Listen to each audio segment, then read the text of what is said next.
Kita berharap kepada Allah Subhanahu wa taala semoga dengan adanya doa safar ini perjalanan kita selalu diberikan kelancaran, keselamatan oleh Allah Subhanahu wa taala. Amin amin. Ya rabbal alamin. Para jemaah Bapak Ibu yang dimuliakan Allah, sudah ngantuk semua? Masih semangat? Alhamdulillah para jemaah Bapak Ibu yang dimuliakan Allah. Pertama yang akan kita kunjungi pada pagi hari ini ialah Masjid Quba. Sebelum kita tiba di Masjid Quba, kita sampaikan apa sejarah tentang Masjid Quba, kenapa semua jemaah haji yang berada di kota Madinah, semua jemaah umrah yang berada di kota Madinah pasti berkunjung ke Masjid Quba. Ada apa di Masjid Quba? Bapak Ibu yang dimuliakan Allah, Nabi Muhammad sallallahu alaihi wasallam itu dilahirkan di mana? Di Mekah apa di Madinah? Dilahirkan di kota Makkah Al-Mukarramah. Pada waktu itu ketika baginda Nabi Muhammad sallallahu alaihi wasallam mendapatkan wahyu dari Allah Subhanahu wa taala untuk menyebarkan agama Islam, Rasulullah Muhammad sallallahu alaihi wasallam mengumpulkan sebagian keluarga dan sahabatnya di sebuah bukit, yang mana bukit itu disebut dengan Bukit Sofa. Tahu Bukit Sofa? Oh. Nah, ketika kita melaksanakan ibadah sa'i itu wajib dimulai dari Bukit Sofa. Disitulah baginda Nabi Muhammad sallallahu alaihi wasallam mengumpulkan sebagian keluarga dan sahabatnya. Tujuannya apa? Untuk menyebarkan kepada mereka bahwa Rasulullah Muhammad sallallahu alaihi wasallam mendapatkan wahyu dari Allah untuk menyebarkan agama Islam. Bapak Ibu yang dimuliakan Allah, sebelum Rasulullah Muhammad sallallahu alaihi wasallam menyampaikan kepada mereka semua yang berkumpul di sana, Rasulullah bertanya terlebih dahulu. Di sana itu ada pamannya Abu Lahab, ada juga sebagian keluarga dan sahabat yang berkumpul di sana. Apa pertanyaan Rasul? Apakah kalian percaya ketika aku menyampaikan kepada kalian bahwa di sana itu ada gerombolan orang-orang yang menaiki unta? Apa kata mereka yang berkumpul di sana? Jawaban mereka, iya kami percaya wahai Muhammad, karena selama ini kami tidak pernah melihat kamu berbohong. Kemudian Rasulullah Muhammad SAW bertanya lagi, Bapak Ibu, apakah kalian percaya ketika aku menyampaikan kepada kalian bahwa aku mendapatkan wahyu dari Allah untuk menyebarkan agama Islam? Setelah Rasulullah bertanya seperti itu, banyak yang menentang Rasul, bahkan membenci Rasul, bahkan Rasulullah Muhammad SAW ingin dibunuh, Bapak Ibu.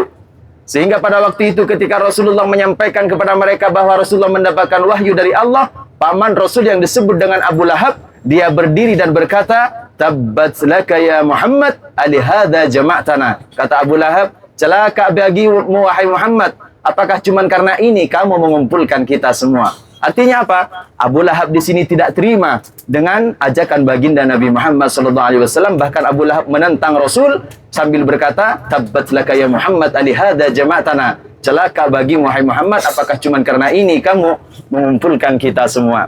Kemudian para jemaah Bapak Ibu yang dimuliakan Allah, setelah peristiwa itu terjadi di Bukit Sofa, banyak yang membenci Rasul, banyak yang menentang baginda Nabi Muhammad sallallahu alaihi wasallam. Ketika Abu Lahab menentang Rasul, pada waktu itu siapa yang tidak terima? Apakah ayahnya? Bukan. Apakah ibunya Rasul? Bukan. Apakah pamannya? Bukan. Siapa yang tidak terima pada waktu itu ketika Abu Lahab menentang Rasul? Dialah Allah Subhanahu wa ta'ala. Bahkan Allah sampai menurunkan ayat yang berbunyi, tabbat yada abi lahabi wa tab, ma agna anhu maluhu wa ma kasab, sayasla naran dhata lahab, wa imra'atuhu hammalatal hatab, fi jidha hablum mim masad. Inilah ayat untuk mendukung perjuangan baginda Nabi Muhammad sallallahu alaihi wasallam dan mengancam Abu Lahab yang menentang baginda Nabi Muhammad sallallahu alaihi wasallam. Kemudian para jemaah Bapak Ibu yang dimuliakan Allah, setelah itu banyak dari pembesar kafir Quraisy yang membenci Rasulullah Muhammad sallallahu alaihi wasallam, bahkan pada waktu itu Rasulullah ingin dibunuh. Kemudian kita perhatikan di depan sebelah kiri kita, sebelum saya lanjutkan tentang Masjid Quba, di depan sebelah kiri itu ada masjid yang warna putih, kubahnya hijau, itu namanya Masjid Bilal. Masjid apa? Masjid Bilal. Siapa Bilal? Bilal itu adalah sahabat baginda Nabi Muhammad sallallahu alaihi wasallam yang ditunjuk langsung oleh Rasulullah untuk menjadi muadzin pertama kali di kota Madinah Al-Munawwarah.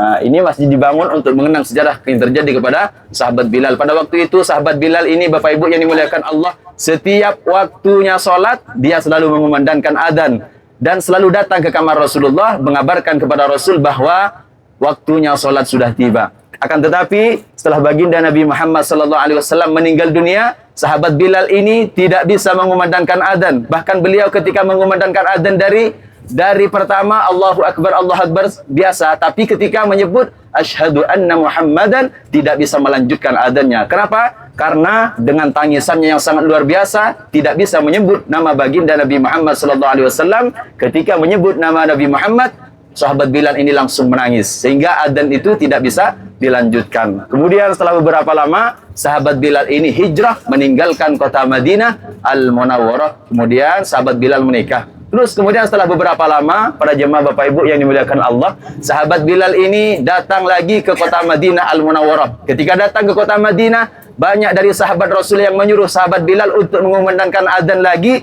sebagaimana dikumandangkan adzan di zaman baginda Nabi Muhammad SAW. Seperti Abu Bakar juga menyuruh, tapi sahabat Bilal menolak. Sayyidina Umar juga pernah menyuruh, tapi sahabat Bilal menolak. Kenapa? Karena sahabat Bilal ini ketika menyebut nama Nabi Muhammad, beliau ini nangis sangat luar biasa sampai tidak bisa melanjutkan adzannya. Akan tetapi pada waktu itu ada Sayyidina Hasan dan Husain, yang mana mereka berdua adalah cucu yang disayangi oleh baginda Nabi Muhammad SAW. Ketika Sayyidina Hasan dan Sayyidina Husain di sini menyuruh sahabat Bilal untuk mengundangkan adzan, sahabat Bilal tidak bisa menolak. Kenapa? Karena Sayyidina Hasan dan Sayyidina Husain merupakan cucu baginda Nabi Muhammad SAW. Sayyidina Hasan ini adalah cucu Rasul yang meninggal karena diracun. Makamnya ada di makam Baqi. Sayyidina Husain ini meninggal karena dipenggal kepalanya. Kepalanya ada di Mesir. Ada di Mesir itu masjid namanya Masjid Husain. Di sana ada kepala siapa? Sayyidina Husain. Jasadnya Sayyidina Husain ada di Karbala. Nah, kemudian setelah Sayyidina Husain dan Sayyidina Hasan datang ke sahabat Bilal untuk mengumandangkan adzan, sahabat Bilal ini tidak bisa menolak. Akhirnya sahabat Bilal mengumandangkan adzan. Setelah adzan dikumandangkan di kota Madinah, semua penduduk kota Madinah ini keluar dari rumahnya. Kenapa? Karena mereka berkeyakinan bahwa Rasulullah Muhammad SAW sudah bangkit lagi. Kenapa? Karena masa-masa yang ada di zaman Rasul di sini sudah kembali lagi, yaitu adzannya sahabat Bilal. Para jemaah Bapak Ibu yang dimuliakan Allah, itulah sebagian sejarah tentang sahabat Bilal, dan masjid itu dibangun untuk mengenang sejarah yang terjadi kepada sahabat Bilal. Kita lanjutkan lagi kepada sejarahnya baginda Nabi Muhammad SAW. Ketika Rasulullah Muhammad SAW mengadakan perkumpulan dan menyampaikan di Bukit Safa bahwa Rasulullah di sini mendapatkan wahyu dari Allah untuk menyebarkan agama Islam, banyak yang membenci Rasul. Bahkan pada waktu itu para pembesar kafir Quraisy mengadakan sayembara di Makkah Al-Mukarramah dan diumumkan barang siapa yang bisa menangkap Muhammad, maka dia akan diberikan hadiah sebanyak 100 unta. Banyak dari kalangan pemuda yang kuat gagah, mereka berdiri dan menyanggupi apa yang disampaikan oleh para pembesar kafir Quraisy karena mereka tergiur dengan adanya harta tersebut. Kemudian para jemaah Bapak Ibu yang dimuliakan Allah, akhirnya Rasulullah Muhammad SAW dikejar, dicari, ingin dibunuh. Akhirnya Rasulullah bersembunyi di sebuah bukit, yang mana bukit itu disebut dengan Bukit Sur. Tahu Bukit Sur? Tahu Bukit Sur, ibu-ibu? Kemarin ketika kita di kota Makkah, kita berkunjung ke Bukit Sur. Disitulah tempat persembunyian baginda Nabi Muhammad SAW. Kemudian setelah Rasulullah bersembunyi di sana, Allah Subhanahu wa taala merintahkan baginda Nabi Muhammad untuk berpindah hijrah dari kota Makkah ke mana? Ke Madinah. Rasulullah sampai di kota Madinah pada hari Senin.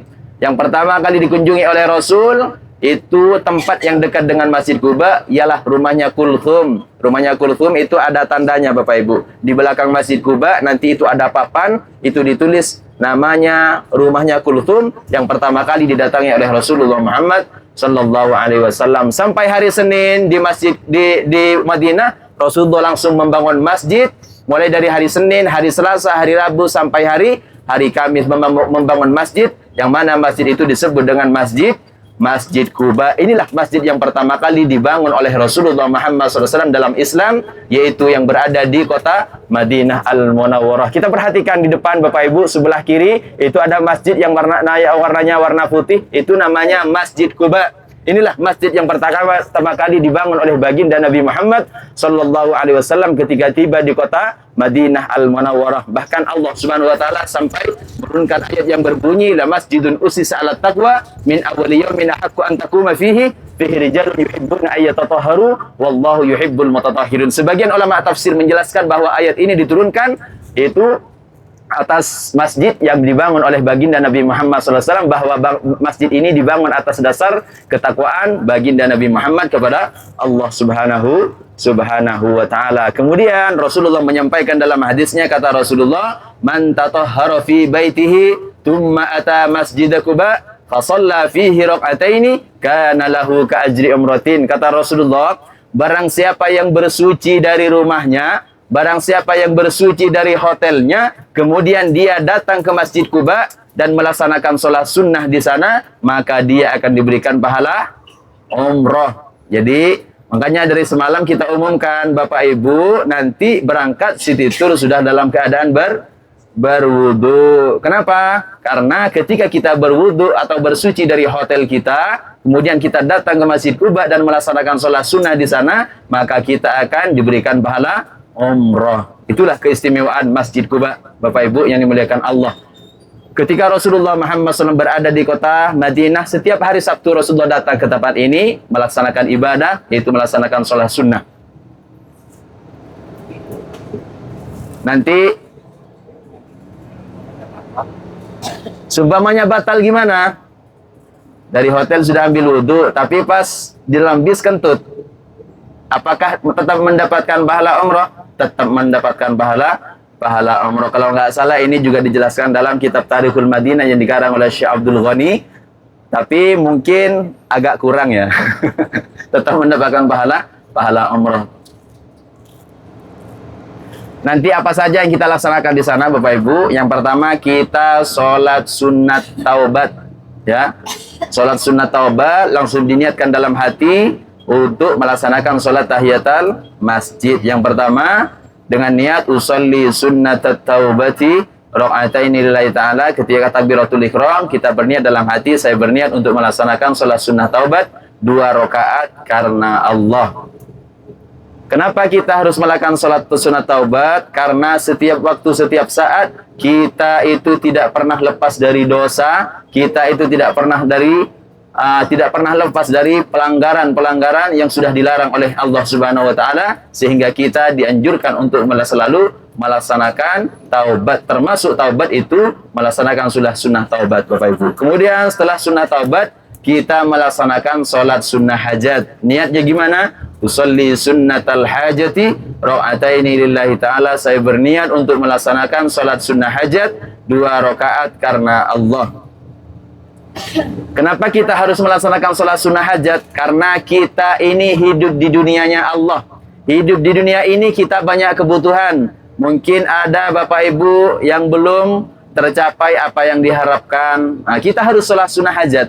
Ini menjadi bukti bahwa kita semua butuh kepada Allah Subhanahu wa ta'ala. Kemudian setelah sunnah hajat, kita melaksanakan sholat sunnah duha. Kenapa? Karena pada pagi hari ini waktunya sholat sunnah duha sudah tiba. Untuk bacaannya gimana? Sama seperti sholat biasa. Yang penting suratnya jangan baca surat Al-Baqarah, ya. Kalau baca surat Al-Baqarah kita tinggal nanti di masjid. Baca surat Al-Ikhlas rakaat pertama, rakaat kedua Al-Ikhlas nggak apa-apa. Yang penting jangan terlalu panjang. Untuk doanya terserah Bapak Ibu. Yang penting doanya jangan terlalu lama. Kalau mau doa yang lama, doa di Masjid Nabawi saja karena di sana lebih istijabah. Okay? Karena kita di sini sekarang mengejar waktu, kita mengejar waktu sholat di Masjid Nabawi. Sebelum tiba adzan duhur, kita usahakan kita sudah sampai di hotel kita. Para jemaah Bapak Ibu yang dimuliakan Allah, nanti sebelum kita masuk ke masjid, seperti biasa, ambil foto, ambil video, yang wudunya batal nanti kita antar bapak-bapak ke tempat bapak-bapak, ibu-ibu ke tempat ibu-ibu. Sebelum kita sampai di tempat parkiran, ayo bersolawat dulu biar semuanya semangat. Sallallahu ala Muhammad. Sallallahu alaihi wasallam. Sallallahu ala Muhammad. Sallallahu alaihi wasallam. Sallallahu ala Muhammad. sallallahu عليه وسلم sallallahu ala Muhammad sallallahu عليه وسلم sallallahu ala Muhammad sallallahu عليه وسلم sallallahu ala Muhammad sallallahu عليه وسلم. Alhamdulillah para jemaah Bapak Ibu yang dimuliakan Allah, kita semua sudah tiba di tempat parkir Masjid Quba. Diusahakan nanti Bapak Ibu berangkatnya bareng-bareng, ke bisnya juga bareng-bareng biar nggak terpisah.